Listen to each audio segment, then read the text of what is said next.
Olá, tudo bem? Nós estamos aqui com a deputada Luzia de Paula, que na verdade eu não vou chamar nem de deputada Luzia de Paula, vou chamar de tia Luzia, como muita gente conhece, né? Deputada, a senhora tem uma história que marca a cidade de Ceilândia e que essa história tem gerado reflexos em todo o Distrito Federal, que é a preocupação com a criança, a preocupação com a mãe que não tem onde deixar os seus filhos ao sair de casa para trabalhar, e esse histórico tem marcado a vida da senhora. A senhora poderia nos falar mais um pouquinho dessa história? Com certeza, pastor Humberto. Primeiro é um prazer estar aqui com você, estar aqui na sua casa para conversar um pouco, vendo essa obra de arte aqui nesse jardim tão lindo. Então, dizer para você que estar num momento como esse é uma bênção. Mas falar da deputada Luzia de Paula, falar da Luzia de Paula, e você disse tia Luzia. Tia Luzia. Então, melhor ainda, mais fácil.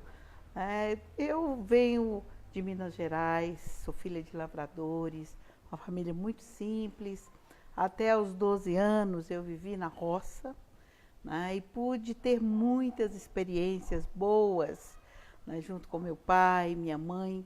Minha mãe que foi uma pessoa assim, que deu um grande exemplo nessa terra, principalmente quando se tratava de solidariedade. Nós tivemos muitas dificuldades.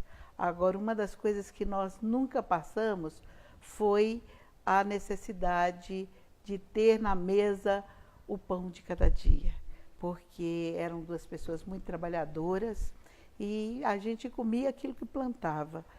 E agora, as outras coisas faltavam. Por exemplo, eu não gosto de contar que quando eu calcei o meu primeiro sapato, eu tinha 9 anos. E calcei esse sapato trabalhando, com o dinheiro que eu ganhei. Hoje a gente sabe que a criança ela precisa estudar, ela precisa brincar. Mas naquela época a necessidade era muito grande, uma família de 12 irmãos, sendo 8 mulheres, e a gente começava muito cedo. E continuei e tinha um grande sonho. Meu sonho era estudar. E foi quando eu vim para a cidade. Aos 12 anos eu vim para a cidade, fui para o sul de Minas. Fui para uma escola, para internato. Fiquei até os meus 18 anos no sul de Minas. Vim para Brasília com 18 anos e com um sonho. Toda a vida eu tive dentro de mim uma vontade muito grande de partilhar aquilo que eu tinha, que estava à minha volta.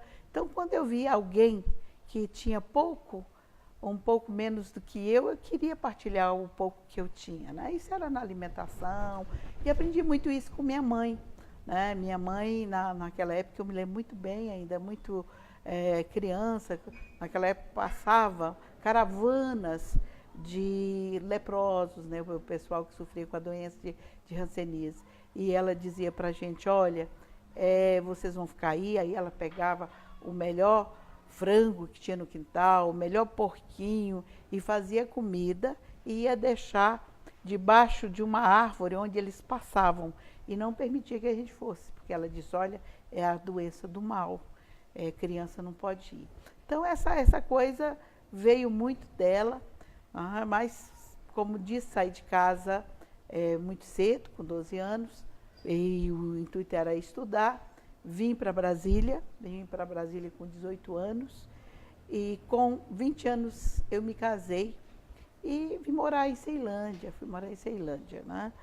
e estou em Ceilândia há 43 anos. Foi onde nasceram os nossos filhos, são 4, eu tenho 4 filhos, sendo 3 biológicos e um adotivo.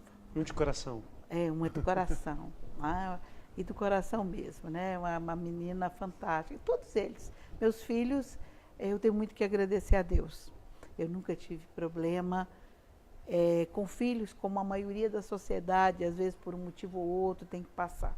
Mas quando as crianças eram pequenas, eu queria continuar estudando, porque até ali eu só tinha o ensino médio, o antigo 2º grau. E aí, mas com os meninos, ia deixar esses meninos aonde? Fazer o que dos meninos? Naquela época, o atendimento a criança, a educação infantil, era se hoje ele ainda não alcança o que precisa, o número de crianças que precisa alcançar, naquela época que não tinha mesmo, até mesmo que a visão de creche não era a visão que nós temos hoje. A visão de creche era que creche era apenas para criança abandonada, para criança órfã. E foi quando eu, me vendo com muita dificuldade, que em Brasília só morava eu, não tinha nenhum familiar aqui, foi quando eu, junto com outras mães, nós começamos nosso primeiro trabalho de cuidar dos nossos próprios filhos. E aí a gente fazia um revezamento e cuidava deles, enquanto as outras, no outro período ou no outro tempo da semana, ia buscar estudar, ia buscar emprego. E com isso culminou na fundação de uma instituição sem fins lucrativos, né, e que o objetivo era atender as crianças. Comecei isso na década de 80, nos idos de 86, no ano de 86, e isso foi crescendo, e o pessoal me cobrando. Tia Luzia, nós precisamos ter mais creche. Então, muitas mães batiam nas portas, a porta da instituição, queria colocar seus filhos e a gente já não tinha mais vaga. E eu fui motivada, né, com isso aí, depois de umas 400 de crianças que a gente já estava atendendo, a aceitar o desafio, ou melhor, eu não digo nem que foi desafio, foi um parafuso que saiu da cabeça, né? Aceitar o desafio de entrar na política eleitoral. Que política toda a vida eu fiz, mas a política partidária, eleitoral, foi quando eu aceitei esse desafio, que foi em 2006. Saí para uma campanha e ali eu com muita dificuldade, porque imagina você, Humberto, mulher, não tinha a condição que a maioria dos políticos tem, moradora de Ceilândia, a aceitar um desafio de se candidatar para ser candidata a deputada distrital. Aceitei, foi muita dificuldade. Aí é que eu fui ver o desafio que se tem uma mulher que vem das bases do povo, que vem do meio da comunidade, aceitar ser candidata. Não consegui ganhar a eleição. Mas eu costumo dizer, assim, com muita confiança em Deus, que quando Deus te dá uma missão, Ele cuida. Tive todas as dificuldades no mundo, mas não é que da primeira vez eu sentei na cadeira de deputado, não completamente eleita, estava ali como suplente. Não fiquei todo o mandato, fiquei um período muito curto, mas foi muito importante para a aquisição de conhecimentos. Em 2010, eu volto novamente para outra candidatura, também não consigo ser eleita, mas volto também para a cadeira de deputado, como deputada suplente. Trabalhamos um pouco, mas o espaço não é o mesmo, o espaço não é o seu, né? Fiquei mais tempo no mandato, e em 2014 eu volto para o terceiro pleito, para a terceira aventura, eu chamo até de aventura, porque não é aventurar realmente, né? E aí conseguimos alcançar o mandato. E nesse mandato nós temos trabalhado muito, né? Hoje nós estamos com mais de 57 leis, né, já aprovadas, vários projetos na Câmara encaminhado, e a gente tem trabalhado bastante em todas as políticas, né? Nós temos feito um esforço muito grande e temos tido também as bênçãos de Deus para nos dar essa condição de fazer. E a nossa grande preocupação sempre tem sido por aqueles que mais precisam, porque eu sei o que é andar descalço, eu sei o que é trabalhar para ter uma vestimenta, eu sei o que é passar dificuldades, porque enquanto na minha vida, dentro da minha família, com meu pai e com minha mãe, eu passei dificuldades, mas não foram dificuldades assim de faltar as coisas que precisavam. Depois que eu me casei, com as adversidades da vida, morando em Ceilândia, outras dificuldades veio bater na minha porta. E aí a gente começa a perceber o quão difícil é para uma sociedade que tem um poder aquisitivo pequeno, quando ela não tem ao seu lado apoio da sociedade e das estruturas de governo, o quão difícil é vencer algumas barreiras. Mas conseguimos vencer lá naquele momento, e como deputada eu voltei o meu olhar muito para essa condição e para esse segmento da sociedade, que é aqueles que realmente precisam do Estado, para que eles não sejam abraçados pela marginalidade, que a marginalidade nada mais é, e você sabe muito bem, que é a ausência do Estado. É por isso que a gente tem tantas meninas, tantos meninos hoje sendo abraçados pela marginalidade, pela drogadição, pela prostituição, justamente porque foram empurrados pela ausência do Estado. É verdade. Eu ouvindo a senhora falar, a gente vai pontuando algumas coisas. E é muito nítido, na hora que a senhora fala, a importância da família, que a senhora bem pontuou na família. Quando a senhora fala de família, o que vem na cabeça da senhora acerca da estrutura familiar hoje na sociedade? Pastor Humberto, a família é a base de tudo. Quem não tem família pode até, pela benevolência de Deus, alcançar alguma coisa, porque Deus é Pai e Ele cuida de todos. Mas é muito mais difícil quando você não tem uma família que te abraça, que te dê exemplo, que te dê valores, que te dê princípio. É muito difícil sobreviver nesse mundo, principalmente esse mundo moderno, onde a informação seja muito rápido. E eu costumo até dizer o seguinte: as coisas do mal, num primeiro momento, elas são mais interessantes do que o bem. O bem, ele é silencioso, o bem, ele faz a sua construção não querendo aparecer, mas o mal não. O mal vem com uma cara diferente e uma cara para atrair as pessoas. Então, a família é justamente esse espaço onde os valores do bem são construídos e onde nós temos a condição de construir pessoas com valores de verdade. Nessa caminhada da senhora, a senhora diria que a importância da família hoje para a construção do cidadão, ela se apresenta como? Sem família, nós não teremos uma sociedade saudável, nós não teremos uma sociedade perfeita. É impossível. É verdade. É impossível, porque pode não ser a família biológica, mas é necessário que se tenha uma família para que os valores possam ser construídos. Porque qual o parâmetro que o ser humano vai ter quando ele não tem uma família? É verdade. A gente tem duas coisas que eu acho que não é muito nítido na senhora: a estrutura familiar e a sua espiritualidade. Né? A senhora é cristã. Sou cristã. E tem muita coisa que a família nos proporciona e muita coisa que a fé nos proporciona.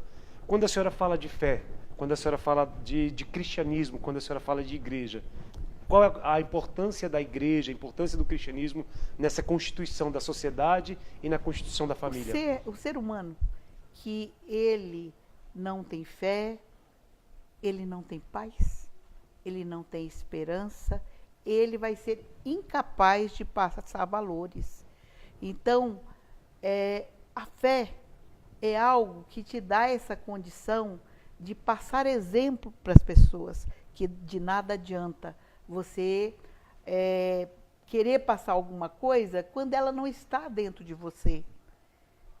E aí, a fé é algo transcendente que você vai ter essa condição de passar, e que não é seu, né? Que vem do nosso ser superior, que é o nosso Senhor Jesus Cristo, que vem de Deus, para que nós possamos irradiar, ser um instrumento de Deus para poder estar semeando aquilo que Ele te deu como obrigação sua, porque você recebeu sem pagar nada.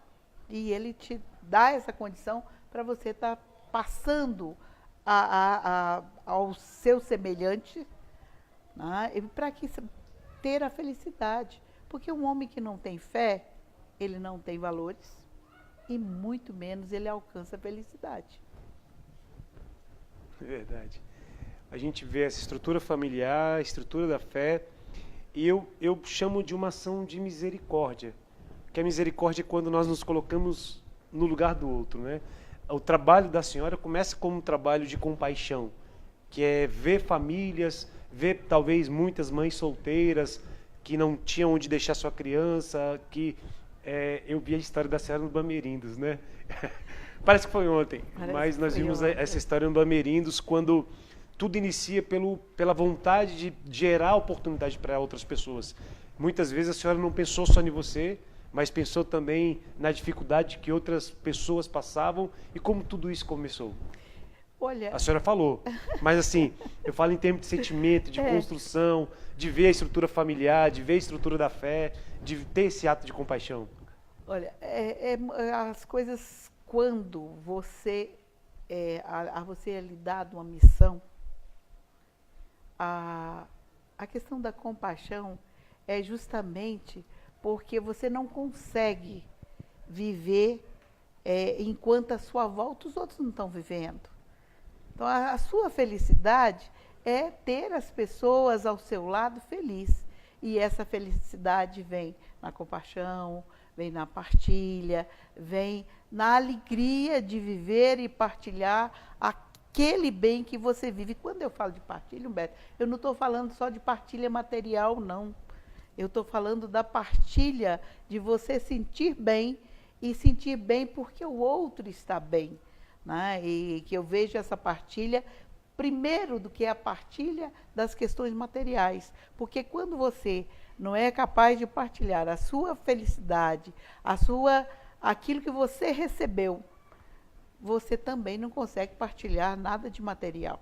Então, uma coisa, ela vem muito ligada à outra, mas é preciso que você tenha recebido essa grandeza e tenha humildade também, porque senão vira um falso profeta, né? Quando não se tem humildade, quando não vive as coisas realmente com a pureza da alma, e que eu sempre coloco a pureza das crianças, com a inocência das crianças, você é incapaz também de partilhar de verdade as questões materiais. Aí você vai fazer um exibicionismo, né? Vai estar fazendo aquilo ali para querer que aparecer. E eu não vejo, para mim, as coisas dessa forma. Eu acho que se eu não estiver bem comigo e tiver um prazer de estar vivendo, uma alegria de viver, eu não vou conseguir dar um passo à frente. Eu vou ser apenas mais uma pessoa nessa terra que vai estar aí para ser um robô manipulado por uma sociedade tão avançada que a gente vê no mundo de hoje. E por meio disso a gente vai identificando as famílias que se unem. Eu acho que a senhora presenciou muito isso, a senhora viveu isso no seu dia a dia, fazendo aquela organização da sociedade civil, né, onde começaram algumas instituições. Então a sociedade se une, formam as organizações da sociedade civil em busca de um bem comum que o Estado não consegue alcançar na sua amplitude, mas as organizações da sociedade civil, eles conseguem alcançar na profundidade. A senhora abriu uma instituição, começou aquele trabalho da creche, né, junto com as crianças, e começou a mudar aquele núcleo social. E aí a gente começa a ver a importância das organizações da sociedade civil. A senhora vivendo isso no dia a dia, quais são as experiências que a senhora pode contar e a importância das instituições no meio da nossa sociedade? A primeira questão que eu vejo aí é que quando você está no meio da sociedade, principalmente junto com os anseios e com os problemas, você tem, e vivendo, você tem mais capacidade de fazer um desenvolvimento das ações. E daí o Estado, que nós chamamos, ele fica, que somos nós também, mas infelizmente ele vai subdividindo, né, nas lideranças que têm a capacidade de estar fazendo esse planejamento e essa organização, mas elas não têm a capacidade de perceber, de ver no meio da comunidade realmente os problemas, e nem tampouco saber que problemas são aqueles realmente, e muitas vezes dentro de um certo planejamento, dentro da tecnocracia, o que acontece? Faz um planejamento que não vai resolver o problema daquela população. Enquanto as instituições do terceiro setor, que hoje, né, sofrem muito com essa visão do Estado, às vezes uma visão não tão clara e num alinhamento que não deveria ser, elas não chegam realmente onde o povo está, onde está a verdadeira necessidade para que ela seja resolvida. E tem uma coisa que o Estado às vezes faz hoje, né, que a gente vê, que não dá dignidade. Por exemplo, existe um ditado que parece muito comum: dê a vara para pescar, não deu peixe. Mas como é que você vai pescar de barriga vazia?